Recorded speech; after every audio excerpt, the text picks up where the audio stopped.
Dans peu de temps, l'Algérie va tracer une nouvelle colonne vertébrale à travers le Sahara.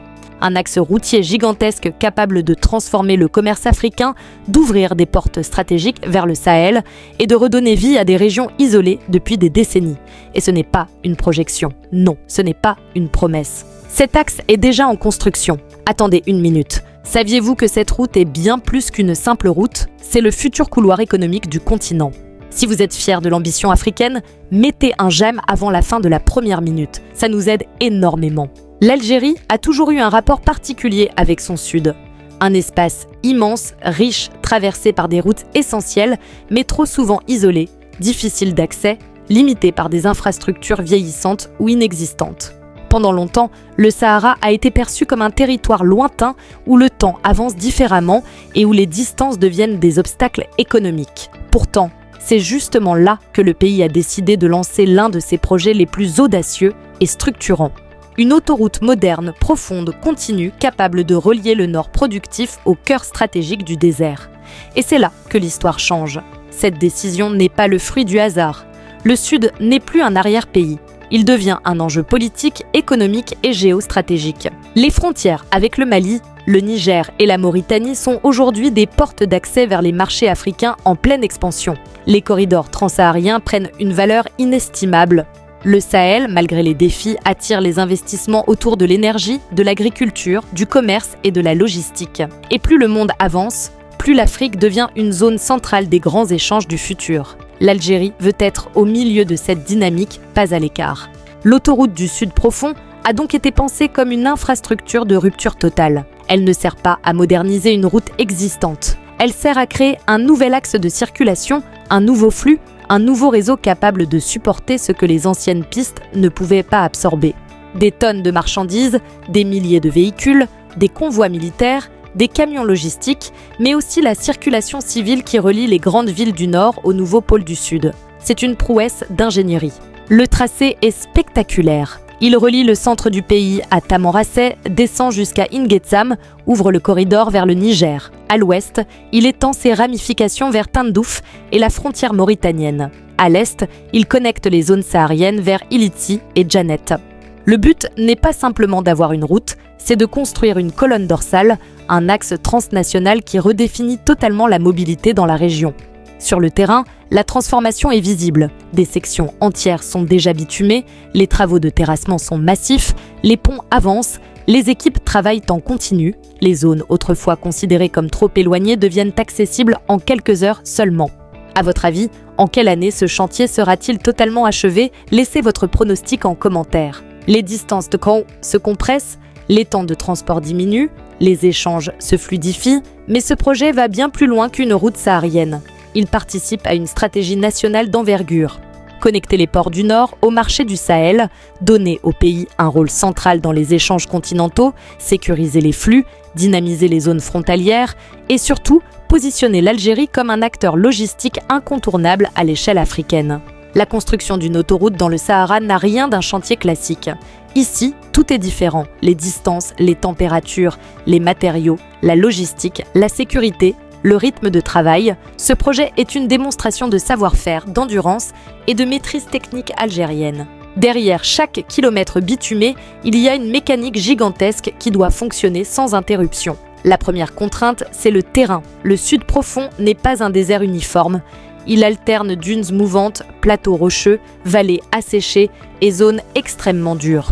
Pour construire une autoroute fiable, il faut terrasser, stabiliser, compacter, drainer et s'assurer que le sol puisse résister pendant plusieurs décennies. Les ingénieurs algériens travaillent sur des fondations épaisses, des mélanges adaptés aux fortes chaleurs et des géotextiles capables de réduire l'impact des mouvements du sol. Chaque portion est calculée avec une précision chirurgicale pour éviter les fissures rapides.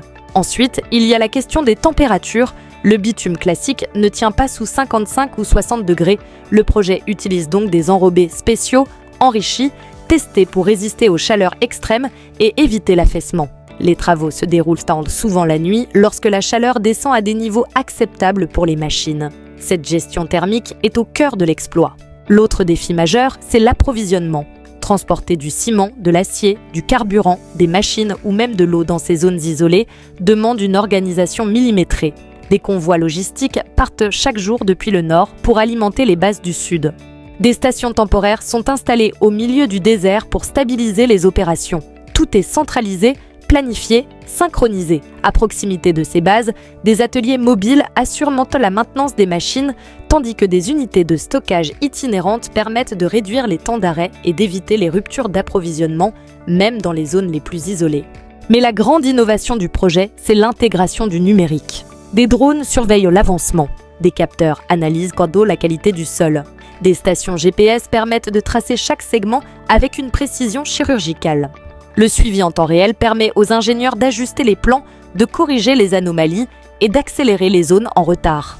À tout cela s'ajoute un élément essentiel, la sécurité. Le Sahara n'est pas un environnement neutre, les frontières sont sensibles, les zones sont vastes. Les équipes doivent se déplacer en convoi sécurisé. La coordination avec les unités militaires est permanente. Cette collaboration est l'un des piliers silencieux qui permet au chantier de rester fluide, stable et protégé. Enfin, il y a l'impact local. Autour de cette autoroute, des centaines d'emplois sont créés, des commerces naissent, des stations-service se préparent, des zones d'activité sont planifiées. Chaque nouveau tronçon apporte de la circulation, donc des opportunités. Le désert, longtemps figé, entre progressivement dans un cycle économique positif.